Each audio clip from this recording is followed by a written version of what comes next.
All right guys, welcome back and thank you for tuning in and subscribing to the Flight Test Tech channel. This is where we're gonna be doing all of our product and tech related and resource-based videos. So thanks again for tuning in. Today we have a special day because we're checking out a new product from Blade. This is the Blade Inductrix Switch Air.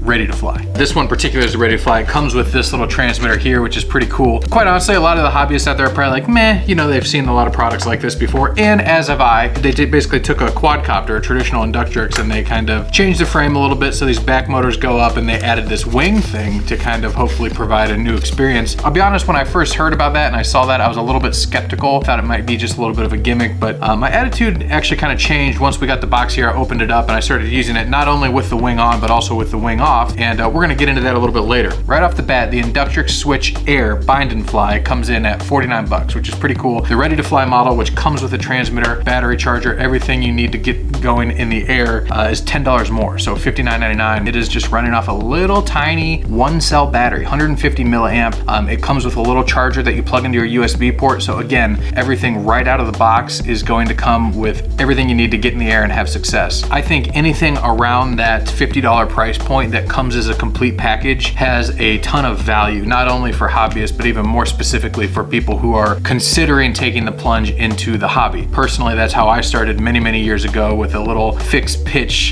helicopter. It was before quadcopters, and you know, it was about like this big, and it allows you to experience the hobby, one, on a budget, but also in a small space. You can do it in the comforts of your own home, where you are in control of the environment. You don't have to worry about things like weather and wind. You can basically practice as much as you want, which is really cool. And the great things about little quads like this, as well as previous Inductrixes, the Nano QX, which is one of my favorite quads of all time, is they fly fantastic. Right out of the box, they come tuned properly, and so you're not gonna have to worry about building or tuning. You get to get right into the flying.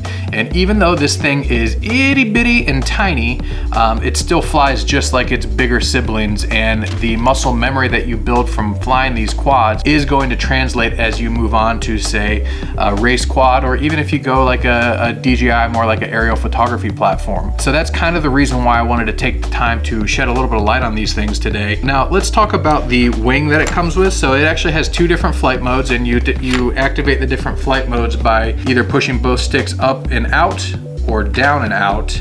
I think down and out is quad mode, and up and out is airplane mode. And what that basically does is it changes the mix on the controller. In reality, it is still basically flying like a quadcopter, even though it does have a wing on it. Obviously, the quadcopter has enough power to fly by itself, so wing or no wing, it's going to fly.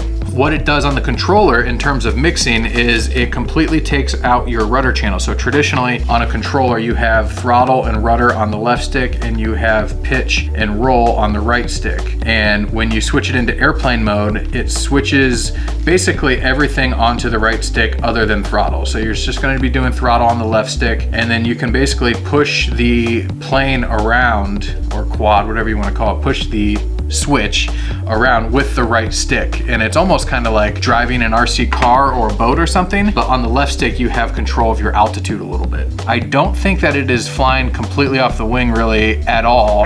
However, at some points when you do pick up a lot of speed and you go hard into a turn, you can feel the wing picking up, and you can do kind of like these really cool like short little turns. So it is unique, and I give Horizon a lot of credit for thinking outside the box and just trying something different. But the thing that I like about it is that the wing isn't the main selling point of this, in my opinion. It's just that you get a really solid quad for $49 or $59 if you get the ready to fly, but you also get the added experience of just something a little bit different. Flying a quad all day can get kind of boring, so this is just like a cool option. You basically clip these motor mounts and take them off, and then put them up at this angle, and you clip it in. There's a little piece of Velcro on the front of the wing, and it just gives you like a little bit different experience. I know a lot of guys are putting FPV on these now and having a ton of fun. So basically the reason I like these things for around the $50 price point is it lowers that barrier to entry into the hobby. It's part of the reason Flight Test exists, and we've had some of the success that we've had, is just because of how high the barrier to enter the hobby has always been. And our mission is to make that easier. And products like this also do the same thing. It's a very simple product. It flies really, really good, and somebody's gonna invest, you know, 50 bucks is by no means cheap, especially for a little plastic quad. But when you get it out of the box and you have success, it makes it worth it compared to if you spent, you know, $800 on a race quad, but you didn't know how to build it and you didn't know how to tune it, and then you didn't even know how to fly it. And it's a terrible experience because that barrier to entry is so high. There's a lot of learning curves that you need to overcome. This kind of eliminates 2 of the 3 of those learning curves. You don't have to build or tune. And when it comes to flying, it is extremely easy to fly. It has safe technology. So basically what that means, when you're pushing the stick, it'll bank, and it also has a bank angle limit. So it's not gonna just flip over. You can go to the left and go to the right, forward, backward. But when you let go of the stick, it automatically levels. Now, it does not position hold like GPS, but it will automatically level. So if you ever get into trouble and you lose orientation, you can just let go, get your bearings back, and then fly it back. If it does crash, it is pretty durable. The cool thing about quads like this is they are so lightweight that they don't have a ton of momentum. So really they can take, I mean, they can take a beating. As for the wing, it has been pretty durable. We've crashed it quite a few times and it hasn't really had any damage. Again, it's so lightweight, but that being said, it is just foam. There's not even carbon fiber in here or anything. So I would imagine that this probably has a breaking point at some point. We haven't experienced it yet, but so far it's been pretty durable. So the type of person that I think would really get use out of this is somebody who is considering getting into the hobby. There are other options. There's the original Inductrix, which is basically this, a little bit smaller without the whole wing thing. It's only about 10 bucks cheaper, give or take. For me, I would suggest going with this just because you get the added value of having just like a little bit different experience. It's kind of cool to show off for your friends. When you are flying it in airplane mode, it does feel like you're flying an airplane kind of.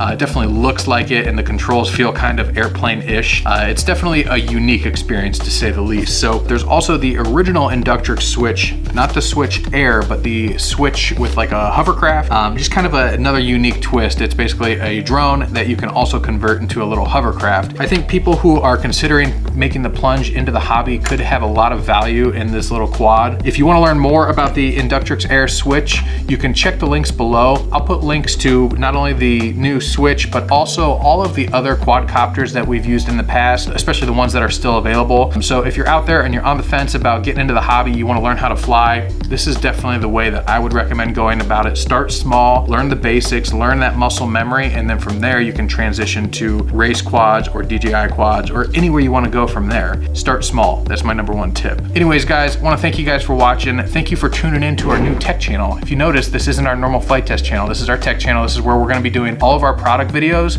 resource-based videos. So make sure you hit that subscribe button, and also let us know if there's any other kind of products or tech you want to see on this channel, whether it's small or big. We'll be looking forward to reading through those comments. Thanks guys for watching. We'll see you guys next time.